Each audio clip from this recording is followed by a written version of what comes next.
Olá, eu sou a Tayana Conrad. Começa agora mais um programa Conexão Legislativa. Para conversar com a gente hoje, eu trago aqui o diretor-presidente do ILP, do Instituto do Legislativo Paulista, o Vinícius Sturgelis. Ele que vai conversar um pouquinho com a gente sobre a palestra que trouxe como assunto a Indústria 4.0. Seja muito bem-vindo ao nosso programa, Vinícius. Muito obrigado pelo convite, é um prazer estar com vocês da Rede Alesp, espero que a gente possa ter um bom debate a respeito do tema. Exatamente, Vinícius. A gente sabe que esse é um assunto que tem sido debatido, né, pela Frente Parlamentar do Empreendedorismo dentro da Alesp, e vocês do ILP fizeram um ciclo de palestras junto com a FAPESP, né, sobre o assunto, trouxeram aí palestrantes, e eu queria que hoje a gente conversasse sobre esse assunto, né, sobre a importância de trazer esse tema tão importante, tão atual para esse momento também. E aí, para a gente só deixar o pessoal de casa aí ciente, explica para a gente o que é a Indústria 4.0. Perfeito. Bom, primeiro, a gente vem realizando, junto à FAPESP, então, o ciclo ILP-FAPESP de Ciência e Inovação. É um ciclo que tem um encontro por mês. Durante a pandemia, nós passamos o ciclo que sempre acontecia no formato presencial para o formato virtual, até para poder dar continuidade às ações desse ciclo. E nós trouxemos no último dia 7 de dezembro o tema Indústria 4.0. E esse tema também veio ao encontro daquilo que a Frente Parlamentar do Empreendedorismo desenvolve. Então foi um ciclo que contou com o apoio da Frente Parlamentar e contou também com o apoio e participação da Fiesp. Então para a gente foi um prazer poder contar com as duas organizações. Acho que para quem não sabe, não tem conhecimento sobre a expressão Indústria 4.0, ela se assemelha à expressão Quarta Revolução Industrial. Então é uma expressão que ela junta ou engloba a questão das tecnologias voltadas especificamente para o campo da automação, voltado para automação e também troca de dados, e de alguma forma ela utiliza aí alguns conceitos que são conhecidos pelas pessoas, como por exemplo sistemas de informação, também a internet das coisas, também a computação em nuvem. Todos esses aspectos, essa tríade, ela faz parte desse conjunto de tecnologias voltados para automação, voltados para a troca de dados. Então, e esse termo na indústria 4.0, acho que é legal também fazer essa citação, ou essa quarta revolução industrial, lembrando que a gente teve a primeira revolução industrial, que foi uma revolução industrial basicamente onde houve o processo de introdução do maquinário na produção industrial. A gente está falando ali do século XVIII, na Inglaterra, tem esse período histórico específico.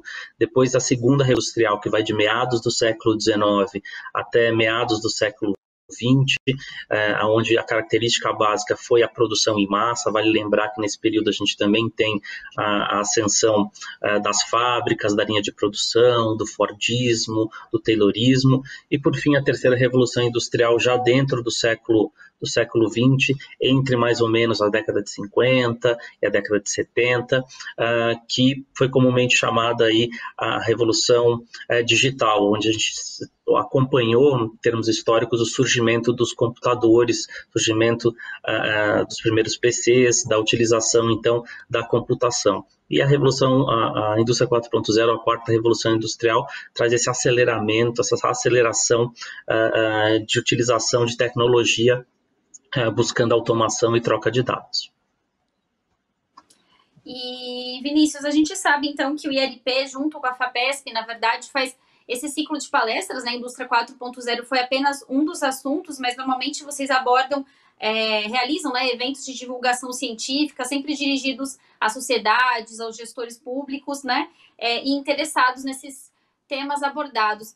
E eu queria perguntar para você, qual que é a importância, né, de trazer esse tipo de discussão para dentro do legislativo, fazer eventos como vocês fazem? Bom, o processo a pesquisa, a ciência, ela é fundamental para o desenvolvimento de uma sociedade. Os eventos, a produção científica é muito importante, mas ela também precisa ser divulgada.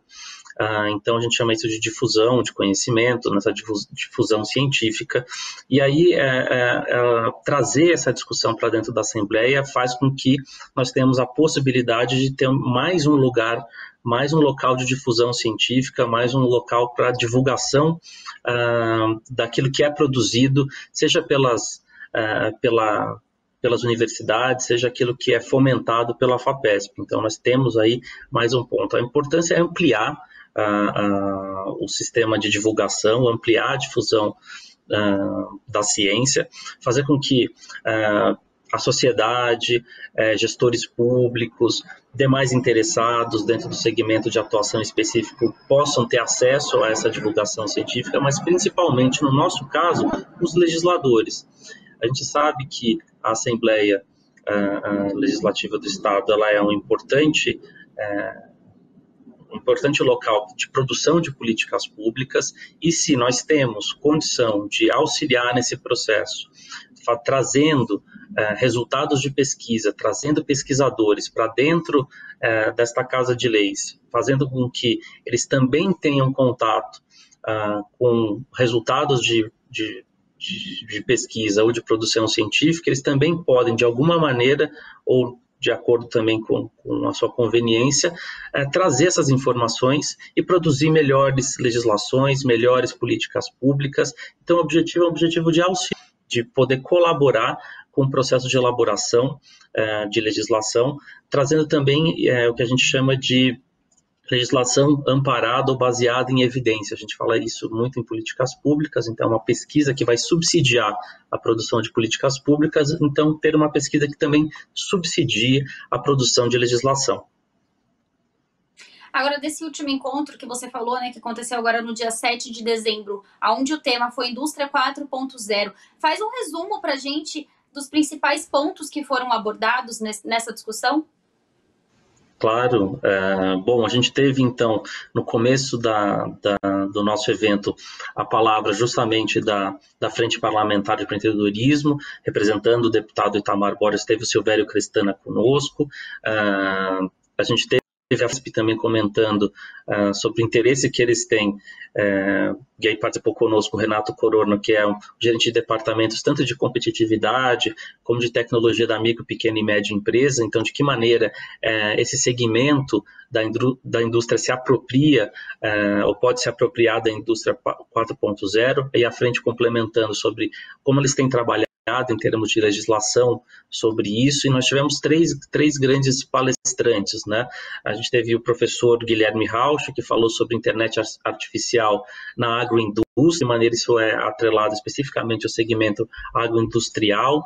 Nós tivemos o professor Edson Amaro, que é do Hospital Albert Einstein, e ele trabalhou a questão da utilização de ferramentas de Big Data e também de Analytics, voltadas especificamente para automação na área de saúde, trazendo a experiência do Hospital Albert Einstein na utilização de Big Data e de Analytics. Então, a gente falou da utilização da indústria 4.0 para o segmento agrário, falou também para o segmento de saúde, também importante nesse período de pandemia, e tivemos também o professor Frederico Lousada Neto, que é do Instituto de Ciências Matemáticas e de Computação da USP, que falou sobre a importância dos profissionais que trabalham com esse tema. Então, ele voltou a sua palestra especificamente para formação de cientistas de dados.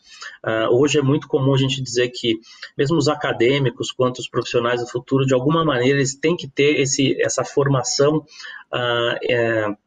voltadas também para a compreensão e tratamento de dados ou de grandes massas de dados, para que se consiga também, nas suas atividades específicas, ter uma melhor eficiência, uma melhor eficácia, uma melhor efetividade das ações implementadas. Obviamente, a redução de custos acaba sendo uma externalidade, uma consequência da utilização dessas ferramentas. Então, nós trouxemos esses três grandes segmentos, o agrário, o de saúde e também a questão da formação, como uma tentativa de um complemento para formas de utilização da indústria 4.0 ou das tecnologias atreladas a ela. Tá certo. E dentro de toda essa discussão, eles também falaram sobre os principais impactos, né, da Indústria 4.0, até mesmo eu pergunto por conta da área da saúde, que a gente sabe que tem sido o foco principalmente agora, né? Sim, é verdade. A gente tem, obviamente, toda introdução de tecnologia modifica a maneira como as relações de trabalho, as relações de produção, elas se dão. E aí a gente pode pensar tanto nos benefícios na adoção da tecnologia inerente à indústria 4.0, mas também pode trazer algumas reflexões, porque essa alteração na forma como a produção é gerada dentro de um determinado segmento também modifica as relações de trabalho. Se a gente pensa num processo de intensificação da utilização de tecnologias, obviamente a gente também altera a forma como o trabalho se dá. Então, imaginando, por exemplo, hoje um cenário de pandemia, onde as pessoas passaram a trabalhar mais de casa, a construção coletiva de conhecimento se dá através, por exemplo, de ferramentas colaborativas em nuvem. Então, olha, isso já muda um pouco a estrutura e a lógica do trabalho quando a gente pensa individualmente. Dentro das corporações, é possível também você gerenciar e fazer o acompanhamento de atividades a partir do momento também que você tem ali uma planta, uma fábrica, e isso está automatizado e você tem a condição de fazer esse acompanhamento à distância através dessas ferramentas.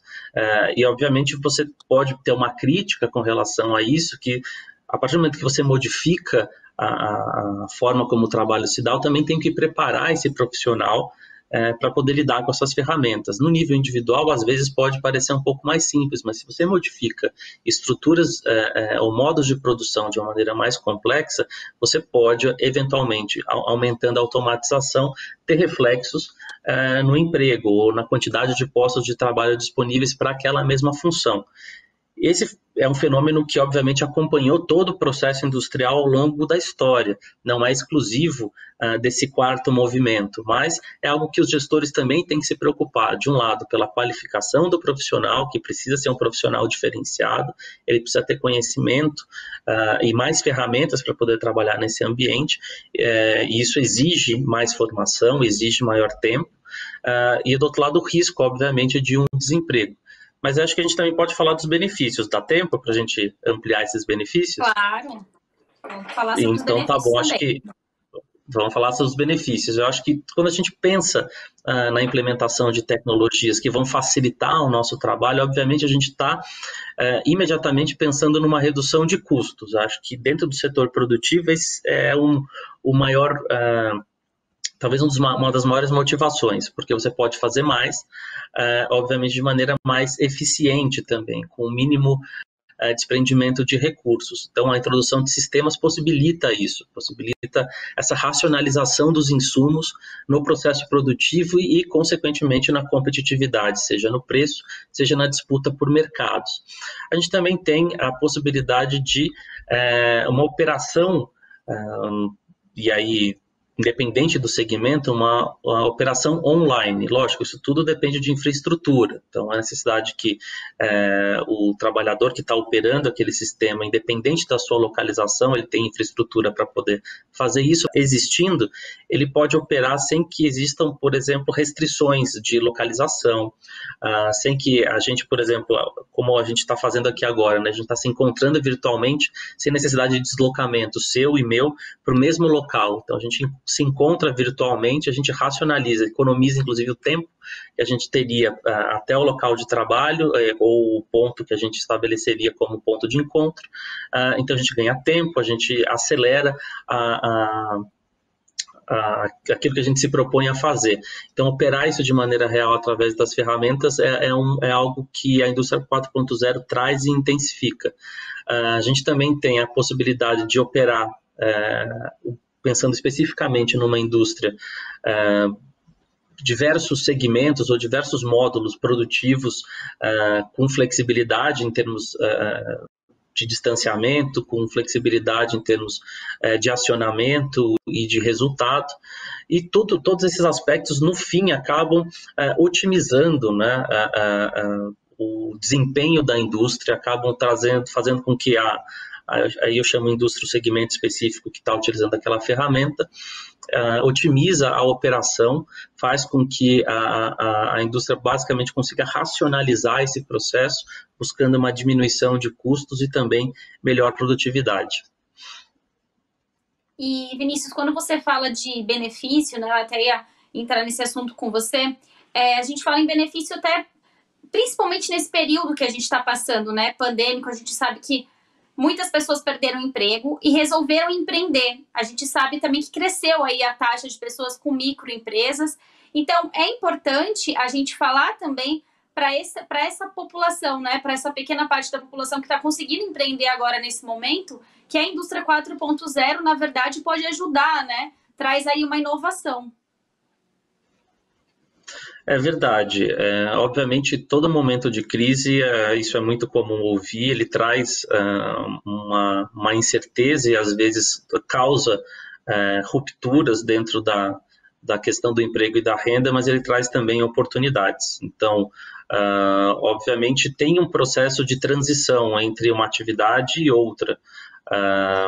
Demora, às vezes, um pouco para que haja essa adaptação, mas a utilização intensiva de ferramentas de telecomunicação, informação e comunicação, isso possibilitou que, primeiro, muitos dos empregos fossem mantidos trabalhando de casa. Então, as pessoas utilizaram as suas redes, seus computadores, passaram a operar, sejam atividades como processo educacional dos filhos, mas também passaram a fazer suas próprias formações dentro do ambiente de casa, passaram a trabalhar utilizando as ferramentas das organizações ou de maneira coletiva construindo conhecimento para poder atuar no mercado de trabalho. Obviamente, a gente tem que pensar também que alguns profissionais e algumas formações têm mais facilidade nesse processo, conseguem trabalhar de maneira mais autônoma utilizando essas ferramentas. Outras ainda precisam passar por alguma espécie de adaptação.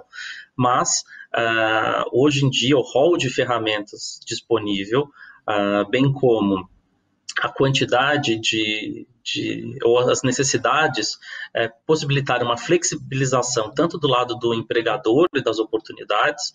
Então, você consegue trabalhar a qualquer momento, você consegue entrar numa reunião de maneira virtual, você consegue fazer um acompanhamento do seu cliente, mesmo que você não tenha contato físico, né? Esse trânsito de arquivos, tudo isso se intensificou nesse período. Então, obviamente, surgiram possibilidades de atuação e possibilidades para alguns segmentos profissionais de maneira mais intensiva do que outros, mas é um espaço que ainda vai crescer, ainda vai se desenvolver, novas ferramentas surgem a cada dia e é preciso acompanhar, ficar ligado e lembrando que, obviamente, a gente precisa dessa infraestrutura, então é necessário também internet, é necessário também, às vezes, não só um smartphone, mas também um computador, dependendo do tipo de atividade que se desenvolva. E a gente pode até, com certeza, né, dizer que essas mudanças, né, as tecnologias também diminuíram os impactos na própria economia. Como você falou, muitas profissões tiveram que se reinventar, muitas pessoas conseguiram manter o emprego, e a gente sabe que, principalmente a gente falando de comércio, né, muitas pessoas que usaram essas ferramentas conseguiram se reinventar e conseguiram se manter aí durante a pandemia, mesmo com o comércio fechado, né? É verdade, você acompanhou o incremento dos números com relação ao comércio eletrônico, por exemplo, né? Essa intensificação, de fato, ela existiu. As transações comerciais, seja ela por marketplace, seja ela a expansão e o crescimento do número de estabelecimentos que passaram a oferecer seus produtos e serviços de maneira virtual também se ampliou. Isso já é porque já havia um terreno minimamente consolidado que possibilitou essa atuação de modo virtual, mas que ainda vai crescer muito mais. Isso ainda tem um potencial de ampliação. Lógico que a gente sempre pensa em todos os cuidados necessários para essa atuação, né? Então, Você está falando que o comércio se intensifica, mas você também tem aí uma rede logística que vem complementar a isso, porque não é só o comércio em si, né? Ele tem a sua cadeia de suprimentos, então você também tem que passar a olhar tanto para o seu fornecedor quanto para o seu cliente. E em alguns momentos da pandemia, apesar da utilização dessas ferramentas, a gente também teve alguns setores que enfrentaram algum desabastecimento, né, seja com matéria-primas, porque as pessoas também precisam produzir os insumos que são necessários à indústria de transformação para que hajam os produtos e eles sejam comercializados. Então, acho que tem um processo de ajuste que vem acontecendo e ele vai acontecer também à medida que a economia vai se ajustando a esse momento, que é um momento delicado da história, que exige um pouco também de paciência das pessoas para que os caminhos sejam e as tentativas sejam realizadas e o melhor conjunto de alternativas seja definido. Agora, Vinícius, a gente falando um pouquinho do trabalho do ILP com essas palestras, eu não sei se você já tem aí uma agenda para passar para a gente para o ano que vem. Eu imagino que esse ano já encerraram as palestras? A gente ainda tem mais um evento, essa é basicamente a nossa última semana, a gente está falando aqui da segunda semana de dezembro, são 2 semanas onde a gente tem. Essa segunda semana a gente ainda tem 2 eventos. Tivemos no início da semana um evento internacional falando sobre direitos humanos e pandemia. Tivemos um professor de Londres conosco. E temos na quarta-feira, dia 16, que marca de fato o encerramento das atividades do ano, um lançamento bastante especial, que é o lançamento de 2 publicações do Instituto agora no ano de 2020. Então, a primeira publicação que nós vamos lançar é um dicionário de política do ILP. Então, ele é um material bastante interessante, porque contou com a participação de inúmeros pesquisadores de diferentes instituições do Brasil que passaram, então, a trabalhar em conceitos políticos para formar esse dicionário. Então, nós lançamos esse produto no dia 16, esse produto já está disponível para quem entrar no site do ILP, que fica dentro do portal da Alesp, e lá você pode baixar gratuitamente. O objetivo desse dicionário é fazer em linguagem acessível, de até 2 ou 3 páginas, alguns conceitos relacionados à política possam ser trabalhados pelo grande público, que eles tenham mais uma referência na construção do seu conhecimento e na sua formação. A gente sabe que isso auxilia no processo de formação cidadã, de construção de um cidadão mais voltado e mais próximo da política. Então, essa publicação vai nesse sentido. Nós temos o lançamento dos nossos cadernos, volumes 1 e 2, também mais uma publicação. A gente traz alguns trabalhos do último curso de pós-graduação do ILP. Então, nós temos também textos derivados dos nossos encontros no segundo semestre, os encontros virtuais da nossa agenda virtual. Então, a gente traz textos reflexivos, textos formativos, também tem alguns textos que contam um pouco sobre a experiência do curso de iniciação política que nós desenvolvemos ao longo do segundo semestre.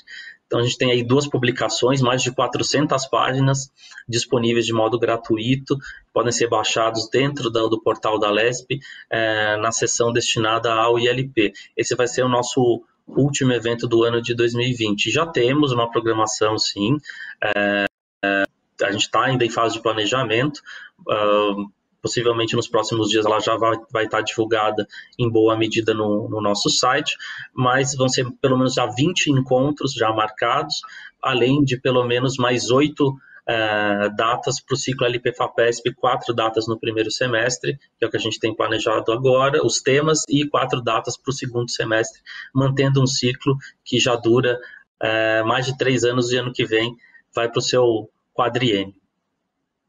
Tá certo, Vinícius. E explica para quem está em casa e quer participar aí dos próximos eventos, como que faz para participar? Bom, para participar é importante acessar, então, o site do ILP dentro da Alesp, é o www.al.acp.gov.br/ILP. Lá você tem uma página chamada Cursos e Eventos. também tem uma abinha de publicações que eu já citei na resposta anterior, e eu convido para que baixem as nossas publicações. Então, lá nos cursos e eventos, você tem a nossa programação com a data e horário e exigência, se houver alguma para algum dos cursos, em geral não há. Então, através do seu CPF, você faz o cadastro e participa depois no dia e horário previamente estabelecidos da nossa programação, sempre de maneira gratuita, preponderantemente, enquanto durar a pandemia, de maneira online, e com grande parte desses eventos, quase a totalidade fornecendo também certificação. Para aqueles que, obviamente, preferem uma maneira mais dinâmica de acompanhar, nos acompanhem nas redes, através do nosso Instagram, página no Facebook, só procurar Instituto Legislativo Paulista e lá você nos encontra. Nós sempre publicamos a nossa programação com antecedência lá, os temas os mais diversos, então seja aquilo que está sendo discutido dentro da casa, a gente também tenta fazer essa discussão para a sociedade de maneira mais ampla, sejam temas que são candentes na sociedade ou que, enfim, tem a ver com a educação política ou políticas públicas. A gente tenta trazer esses aspectos para a população de uma maneira bem ampla e sempre de maneira gratuita, é importante frisar. Tá certo, Vinícius. Eu queria agradecer, então, a sua participação aqui no nosso programa, no Conexão Legislativa. Já estendo o convite para a gente fazer mais programas, lembrando que essa foi a nossa estreia, meu primeiro programa com o Vinícius, do ILP, e eu espero que a gente, no próximo ano, então, volte a discutir muitos outros assuntos também. Muito obrigada pela sua participação. Obrigado e parabéns pela estreia. Com certeza a gente se encontra mais vezes, sim. Foi um prazer. Esse foi mais um programa Conexão Legislativa. Para você rever esse programa, acesse a nossa plataforma no YouTube da Rede Alesp. Muito obrigada e até um próximo programa. Tchau, tchau.